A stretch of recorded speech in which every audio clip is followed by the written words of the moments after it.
এখন বিশ্বকে ঠেলে দেওয়া হচ্ছে একটা থার্ড ওয়ার্ল্ড ওয়ারের দিকে, মানে যে কোনো সময় একটা তৃতীয় বিশ্বযুদ্ধের আশঙ্কা করছেন এখনকার যারা মিলিটারি অ্যাফেয়ার্স নিয়ে পড়াশোনা করেন, ওয়ার্ল্ড অ্যাফেয়ার্স নিয়ে পড়াশোনা করেন, তারা এগুলো বলতে পারবেন ভালো। বিশ্বকে একটা খাদ্য মন্দার দিকে ঠেলে দেওয়া হচ্ছে, বিশ্বকে একটা দুর্ভিক্ষের দিকে ঠেলে দেওয়া হচ্ছে, এবং মহামারীর মধ্য দিয়ে অলরেডি কিন্তু আমাদের বিভিন্ন দেশের ইকোনমিক অবস্থা ভালো না, তার উপরে খাদ্য সংকট, তার উপরে যে বৈশ্বিক যুদ্ধগুলো, আমদানি রপ্তানি বন্ধ হয়ে যাচ্ছে, তেল গ্যাসের দাম বেড়ে যাচ্ছে, জনগণ হাহাকার করছে। এই পলিটিক্যাল গ্লোবাল অ্যাফেয়ার্স এর ফিতনা এগুলা।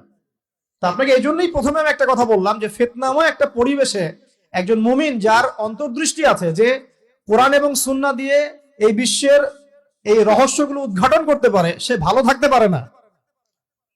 তার মনটা সবসময় কিন্তু মানে ব্যাকুল থাকবে যে কিভাবে এইসব সমস্যা থেকে নিজে উত্তরণের পথ খুঁজতে পারি, আর আমার পরিবারকে বাঁচাতে পারি, আর আমার জনগণকে বাঁচাতে পারি।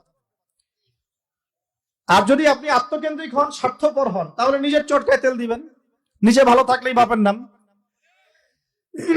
তো দেখুন, এই জামানার কথাই নবীজি বলছেন সাল্লাল্লাহু আলাইহি ওয়াসাল্লাম, তোমাদের সামনে এমন একটা যুগ আসছে, নবীজি বলছেন জামানা সাবরিন, কঠিন জামানা, যে জামানায় ঈমান নিয়ে চলাটা হবে হাতের মধ্যে আগুন নিয়ে চলার মতো। নবীজি বলছেন ওই সময়ে সাহাবী জিজ্ঞাসা করছেন, ইয়া রাসূলুল্লাহ, আমি ওই সময় কি করব? ওই সময় আমি কি করব, আমাকে কি পরামর্শ দিচ্ছেন? নবী সাল্লাল্লাহু আলাইহি ওয়াসাল্লাম বলছেন, হে আমর ইবনে আস, তুমি ওই সময় বাড়িতে অবস্থান করো, বাসায় থাকো, বিনা প্রয়োজনে বাড়ির বাইরে এসো না।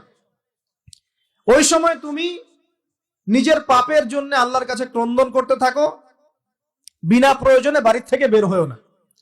আর মানুষের সাথে এত বেশি মেলামেশা করো না, নিজে তোমার আমল, তোমার গুনাহ নিয়ে ব্যস্ত থাকো, তোমার পাপের জন্য আল্লাহর কাছে কান্নাকাটি করো, ইনশাআল্লাহ তুমি নাজাত পেয়ে যাবে।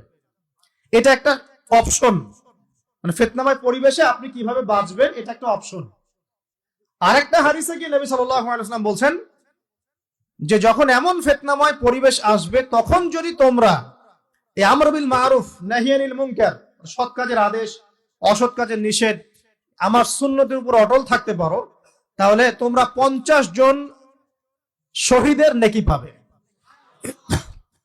সাহাবায়ে কেরাম বলছেন, ইয়া রাসূলুল্লাহ, আমিনহুম আও মিন্না, তাদের মধ্যে 50 জন নাকি আমাদের মধ্যে 50 জন শহীদ?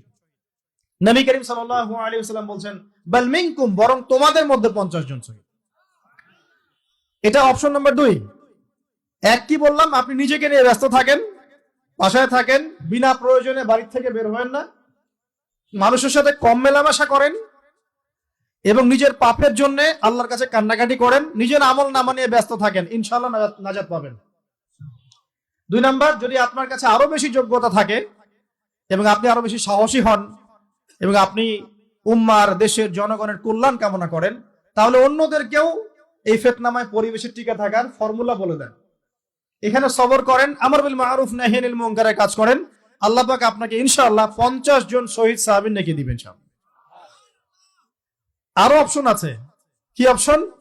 ওই যে আসহাবুল কাহফ কি করেছিল, একটা ফিতনাময় পরিবেশ থেকে নিজেরা আস্তে করে সরে গিয়েছে। যখন আপনি পরিবেশকে পরিবর্তন করতে আর পারছেন না, দাওয়াত দিয়েও কোনো কাজ হচ্ছে না, মানুষ কথাও শুনছে না, জুলুম নির্যাতন বাড়তেই আছে, টিকে থাকা মুশকিল, তখন তাদের হিসেবের দায়িত্ব আল্লাহর উপর ছেড়ে দেন, আপনি ওখান থেকে ডিসকানেক্টেড হয়ে যান। এটা একটা অপশন। এই অপশন বেছে নিয়েছিল ইব্রাহিম আলাইহিস সালাম, তার বাবাকে বুঝিয়েছেন, কাজ হয়নি, চলে গেছেন। এই অপশন বেছে নিয়েছিল আসহাবুল কাহফ, সবাইকে বোঝাচ্ছে কাজ হচ্ছে না, তার আস্তে করে চলে গিয়ে গুহার মধ্যে রাত কাটানো শুরু করেছে।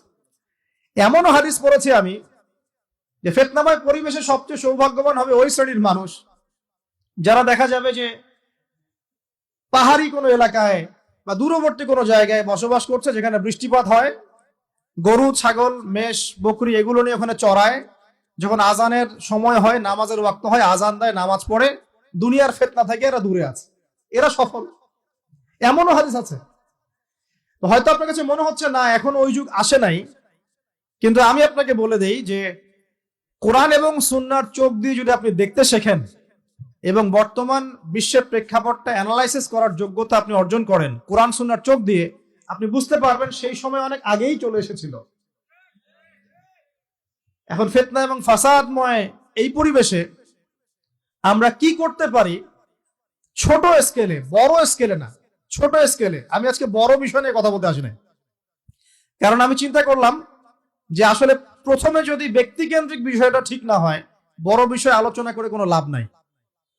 আগে ব্যক্তি যদি ঠিক না হয়, বড় বিষয় আলোচনা করে আসলে কোনো লাভ নাই। আপনারা বুঝবেনও না, মাথার উপর দিয়ে চলে যাবে। এখন গ্লোবাল অ্যাফেয়ার্স নিয়ে কথা বলে খুব একটা ফায়দা নাই আপনাদের। এখন ইকোনমিক পুরো এই সুদভিত্তিক সিস্টেম আপনি চেঞ্জ করতে পারবেন না, এবং পুরো যে তাগুতি ব্যবস্থা আপনি চেঞ্জ করতে পারবেন না। আপনি কি করতে পারবেন? আপনি নিজেকে পরিবর্তন করতে পারবেন, আপনার পরিবারকে পরিবর্তন করতে পারবেন। এতটুকু আপনার পক্ষে এখন পর্যন্ত সহজ, ঠিক না ভাই? ঠিক কথা। এটা আপনি এখন করতে পারবেন। তো এটার ফর্মুলা কি? ফর্মুলা ঘাটতে গিয়ে আল্লাহ পাক আমার মাথার মধ্যে একটা হাদিস নিয়ে এসে দিলেন। কারণ আমি বিশ্বাস করি যে আপনারা বলছেন মৌলানা, আল্লামা, আমি আসলে এমন কিছু নই। এই কথাগুলো আসলে আমার সাথে যায় না।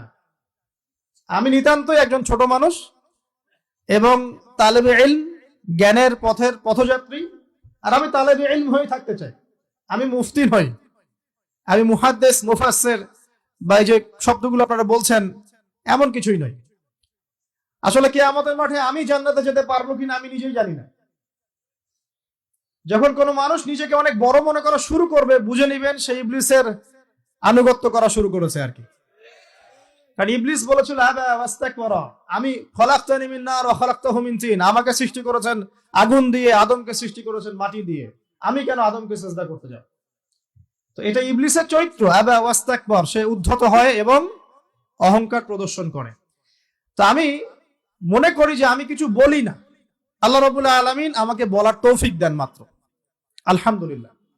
তা আমার মাথায় একটা হাদিস আসছে, সকাল থেকে ঘুরছে।